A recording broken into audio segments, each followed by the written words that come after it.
ចំណែកឪពុកម្ដាយសាវរីលក់ផ្លែឈើនៅផ្សារតែពួកគេទាំងទីរលក់ឆ្លៀតឱកាសដំឡើងថ្លៃពេលស្រុកទេកំពុងមានអាសន្នដាំនិយាយណែម៉ែវាស្រុកយើងកំពុងតែមានអាសន្នអញ្ចឹងហើយណាមួយមានជនភៀសសិបច្រើនទៀតយើងត្រូវលក់ដំឡើងថ្លៃ1គុណនឹង10មីងសុំនិយាយមែនហើយអូវាផ្លែឈើយើងល្អអញ្ចឹងលក់ដំឡើងថ្លៃក៏មានអ្នកទិញដែរពេលនោះនិយាយគេងមកដល់ហើយឃើញឪពុកម្ដាយសាវរីលក់ផ្លែឈើក៏មកសួរនិយាយគេងនិយាយលោកពូលក់ផ្លែឈើល្អណាស់តើលោកពូលក់យ៉ាងម៉េចដែរពូដាំនិយាយផ្លែឈើពូល្អអញ្ចឹងតាពូថ្លៃបន្តិចហើយពូលក់1គុណនឹង10តើក្មួយមានលុយទិញទេនិយាយគេនិយាយក្នុងចិត្តថាពូនេះពេលស្រុកមានអាសន្នឆ្លៀនអាវលក់ដំឡើងថ្លៃចាំមើលខ្ញុំធ្វើបាបគាត់ម្ដងនិយាយគេនិយាយផ្លែឈើពូល្អអញ្ចឹងខ្ញុំឲ្យ1គុណនឹង20តើពូព្រមទេទាំងពីរបានឲ្យថើបគ្នាយ៉ាងល្អូកល្អឿនរំពេចនោះដែរសង្សារចាស់សាវរីម្នាក់ទៀតឈ្មោះកេងក៏បានមកដែរកេងនិយាយអូនសាវរីអូនឯងក្បិតចិត្តបងមែនទេញឹងហើយសាវរីក៏ឆ្លើយយ៉ាងត្រដាក់ត្រឌុបធារីសួរអូនសាវរីតើគេជាអ្នកណានឹងសាវរីឆ្លើយត្រដាក់ត្រឌុបកេងនិយាយសាវរីអូនឆ្លើយមិនចិនមែនទេមិនអីទេចាំបងជាអ្នកប្រាប់ទូចុះណែអាភ្លើយើងជាសង្សាររបស់នាងហើយយើងបានជ្រុលជួនជាមួយគ្នាច្រើនដងទៅហើយធារីនិយាយ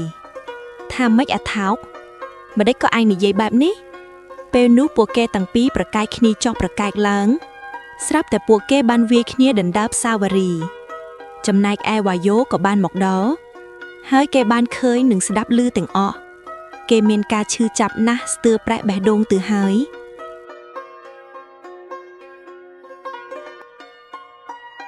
រឿងអ្នកលក់ឆ្លៀតឱកាសកាលពីព្រេងមានភូមិមួយរស់នៅបានសុខណាស់ហើយប្រជាជនក៏មានសាមគ្គីភាពគ្នាល្អដែរតែមានបុរសម្នាក់រស់នៅតែម្នាក់ឯងហើយគាត់លួចស្រឡាញ់នារីម្នាក់ក្នុងភូមិធ្វើឲ្យគាត់នៅមិនសុខទេតែងតែនឹកដល់នារីម្នាក់នោះជានិច្ចតែគាត់មិនហ៊ានសារភាពប្រាប់គេទេដោយសារគាត់មានជីវភាពក្រីក្រពេកខ្លាចម្ដាយឪពុកនាងមិនព្រមលើកនាងឲ្យបន្តិចក្រោយមកម្ដាយវីយ៉ូមីងនីមកដល់ហើយគាត់ដឹងថាវីយ៉ូលួចស្រឡាញ់កូនស្រីគេយូរហើយពេលនោះមីងនីនិយាយណែកូនប្រុសបើកូនស្រឡាញ់នាងមិនប្រាប់នាងឲ្យដឹងវីយ៉ូនិយាយនេះបានន័យថាម៉ែបានដឹងរឿងអស់ហើយមែនទេមីងនីនិយាយមែនហើយពុកម៉ែបានដឹងអស់ហើយណែកូនបើចេះស្រឡាញ់ត្រូវចេះសន្សំប្រាក់និងធ្វើការឲ្យច្រើនជាងមុនទើបម្ដាយឪពុកគេព្រមលើកកូនស្រីគេឲ្យវីយ៉ូនិយាយតើកូនត្រូវធ្វើបែបណាទៅម៉ែមីងនីនិយាយរឿងហ្នឹងម៉ែក៏មិនសូវច្បាស់ដែរតែកូនអាចទៅផ្ទះមេភូមិដើម្បីសួរនាំពីរឿងការងារហ្នឹងទៅព្រោះគាត់មានបទពិសោធន៍ច្រើនណាស់គាត់អាចជួយកូនបានវីយ៉ូនិយាយបាទម៉ែរំពេចនោះវីយ៉ូបានធ្វើដំណើរទៅផ្ទះលោកមេភូមិ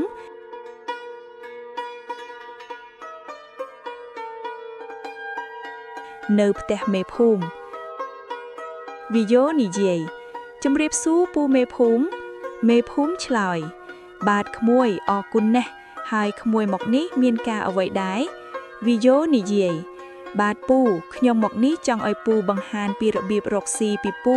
ព្រោះឮម៉ែនិយាយថាពូពូកែរកស៊ីណាស់ហើយខ្ញុំចង់បានប្រពន្ធតែមិនដឹងរកស៊ីអ្វីម៉ែក៏ប្រាប់ឲ្យមកសួរពូទៅមេភូមិឆ្លើយអូហូចេះស្រឡាញ់កូនគេហើយឯក្មួយហើយក្មួយស្រឡាញ់កូនអ្នកណាដែរវីយ៉ូឆ្លើយគឺកូនមីងនីនិងពូដាំនិងពូមេភូមិនិយាយហើយចង់ចូលស្ដីគេកាលណាដែរក្មួយវីយ៉ូឆ្លើយពេលនេះខ្ញុំស្រឡាញ់គេណាស់ពូតែម៉ែគាត់ប្រាប់ថាឲ្យខ្ញុំខំប្រឹងធ្វើការរកស៊ីសិនទៅបើបានប្រាក់គ្រប់គាត់នឹងចូលដណ្ដឹងឲ្យហើយមេភូមិឆ្លើយមែនហើយក្មួយ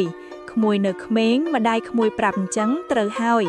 បន្ទាប់ពីសំណេះសំណាលជាមួយគ្នាអស់មួយសន្ទុះធំមកមេភូមិក៏បានប្រាប់ពីដំណើរការរកស៊ីទាំងអស់របស់គាត់ដល់វីយ៉ូហើយវីយ៉ូបានស្ដាប់ដោយយកចិត្តទុកដាក់ក្រោយពីស្ដាប់រួចរាល់ហើយវីយ៉ូបានលាលោកមេភូមិត្រឡប់ទៅផ្ទះវិញដើរដល់ពាក់កណ្ដាលផ្លូវវីយ៉ូបានជួបជាមួយសាវេរីដែលជាម្ចាស់ចិត្តរបស់ខ្លួន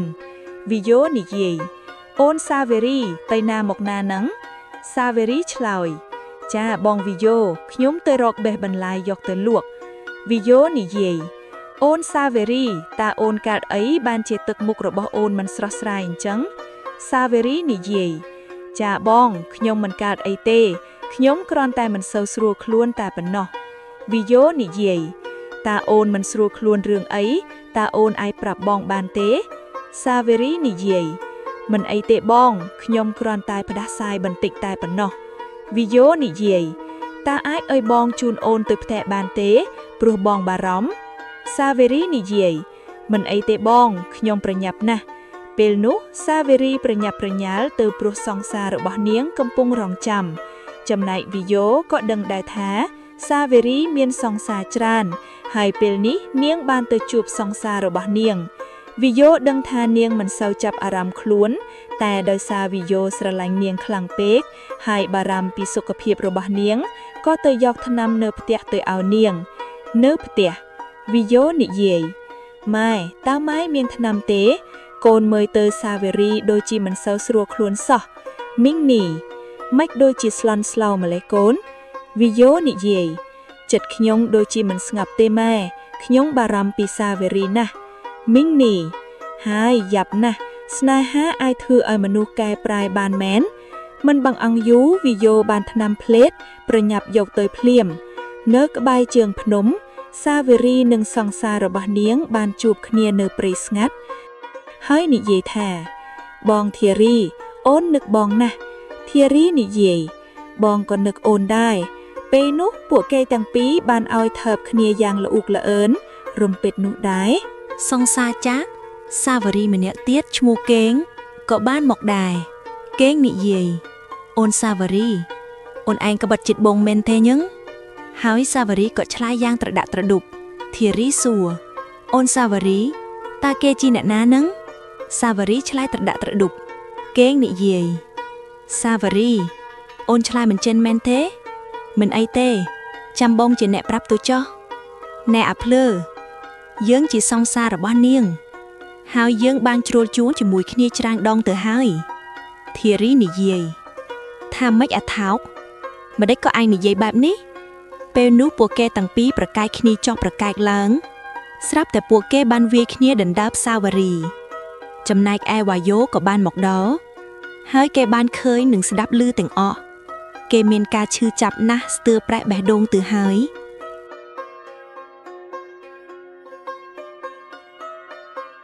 បានត្រឡប់ទៅផ្ទះវិញចំណែកនាងសាវរីឃើញសង្សារខ្លួនប្រតាយប្រតប់គ្នាគិតតែឈរមើលនៅផ្ទះមេភូមិនិយាយតើក្មួយកាតអីបានជាទឹកមុខមិនស្រស់ស្រាយអញ្ចឹង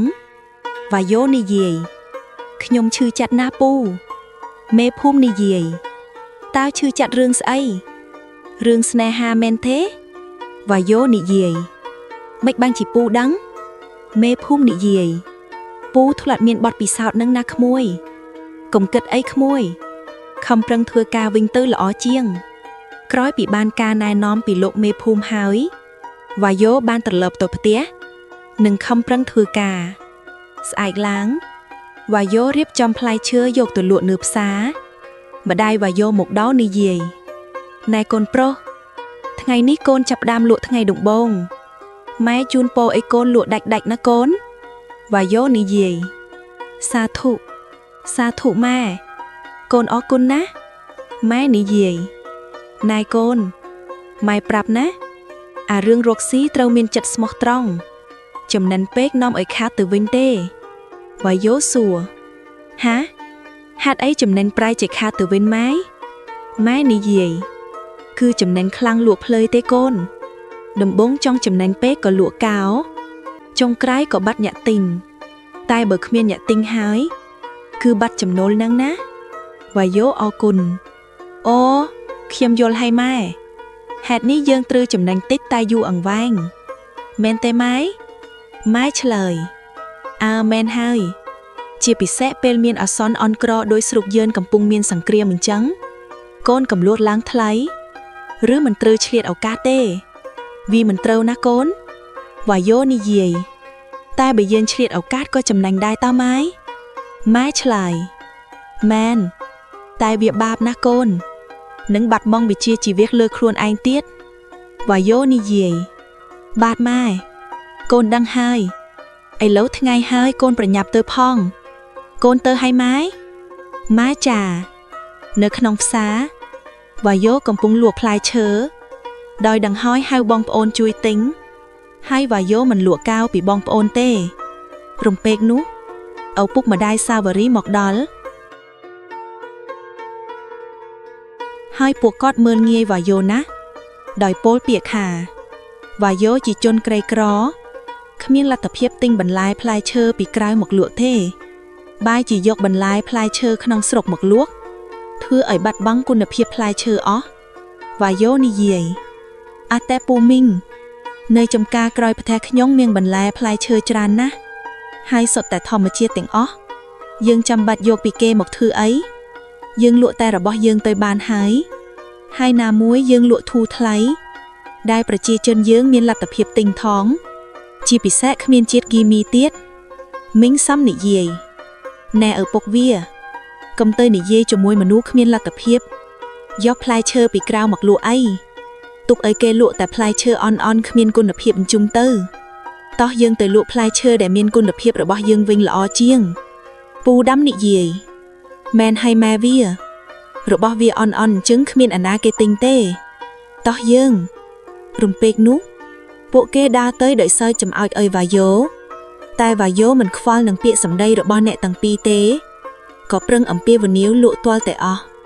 ហើយវ៉ាយ៉ូត្រឡប់មកផ្ទះវិញបានជួបសាវរីនិងប្តីរបស់នាង